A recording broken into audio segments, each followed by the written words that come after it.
এখন আমরা যে জিনিসটা জানবো সেটা হচ্ছে সংখ্যা পদ্ধতির সবচেয়ে গুরুত্বপূর্ণ একটা টপিক।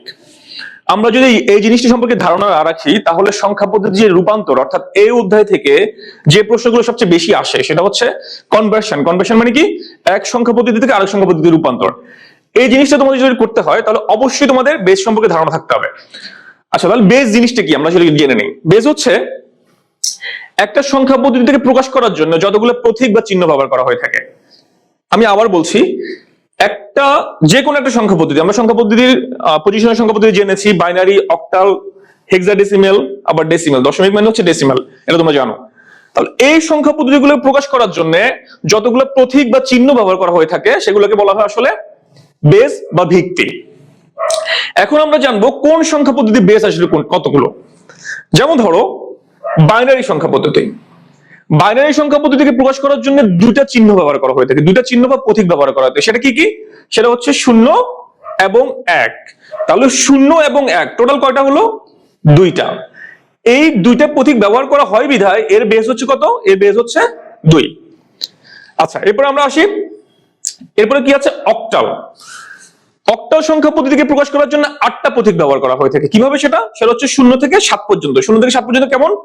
0, 1, 2, 3, 4, 5, 6, 7। তাহলে দেখো 0 থেকে 7, এটা যদি আমি যোগ করি এখানে 8টা প্রতীক পাওয়া যায়। এই জন্য অক্টালের বেস হচ্ছে 8। আচ্ছা, এরপরে আমরা আসি কি, আমাদের বহুল প্রচলিত হচ্ছে দশমিক বা ডেসিমাল সংখ্যা পদ্ধতি। এটাকে আবার কি বলে? ডেসিমাল সংখ্যা পদ্ধতি। আচ্ছা, এই ডেসিমাল সংখ্যা পদ্ধতিকে প্রকাশ করার জন্য আমরা 10টা প্রতীক ব্যবহার করি। 10টা কিভাবে? 0 থেকে 9 পর্যন্ত। 0 থেকে 9 পর্যন্ত কিভাবে? এই যে এখানে 0 থেকে 7 পর্যন্ত 8, এরপরে আমরা ব্যবহার করতে পারি 9, 8 এবং 9। তাহলে দেখো 0 থেকে 9 পর্যন্ত আমি যদি ক্যালকুলেট করি বা যোগ করি তখন এখানে 10 আসে। তাহলে এই 10টা প্রতীক ব্যবহার করা হয় বিধায় এর বেস হচ্ছে 10। আচ্ছা, গুড। এখন আমরা যে জিনিসটা জানবো সেটা হচ্ছে হেক্সাডেসিমাল। আচ্ছা, হেক্সাডেসিমাল কি জিনিস? হেক্সাডেসিমাল হচ্ছে একটা সংখ্যা পদ্ধতি। এই সংখ্যা পদ্ধতিকে প্রকাশ করার জন্য 16টা প্রতীক ব্যবহার করা হয়ে থাকে। 16টা প্রতীক কিভাবে ব্যবহার করে?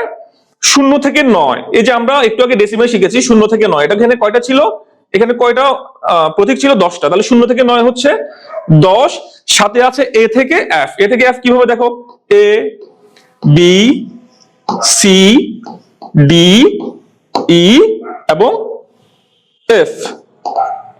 তাহলে এখানে কয়টা আছে? দেখো 1, 2, 3, 4, 5, 6। তাহলে এখানে আছে 10 প্লাস এ থেকে এফ হচ্ছে 6। টোটাল কয়টা হলো? টোটাল হলো 16টা। এই 16টা প্রতীক ব্যবহার করা হয় বিধায় এর বেস বা ভিত্তি হচ্ছে 16। আচ্ছা, আরেকটা বিষয় তোমাদেরকে জানা খুব গুরুত্বপূর্ণ, এটা তোমাদের মাথায় রাখতে হবে। সেটা হচ্ছে আমরা 0 থেকে 9 এর ভ্যালু গতানুগতিকভাবে জানি। আমরা জানি 0 এর ভ্যালু 0, 1 এর ভ্যালু 1 বা 9 এর ভ্যালু 9। কিন্তু তাহলে এর ভ্যালু কত? এর ভ্যালু আমরা ধরবো a ইকুয়াল টু হচ্ছে 10, b ইকুয়াল টু হচ্ছে 11, c equal to 12, d equal to হচ্ছে 13, e ইকুয়াল টু হচ্ছে 14 এবং f ইকুয়াল টু হচ্ছে 15। এটা তোমাদের মুখস্থ রাখতে হবে। সংখ্যা পদ্ধতি করতে গেলে এই জিনিসটা তোমাদের জন্য খুবই গুরুত্বপূর্ণ, এটা তোমরা মুখস্থ করে ফেলবা। আচ্ছা, আশা করছি তোমরা এই জিনিসটা খুব ভালো বুঝতে পেরেছো।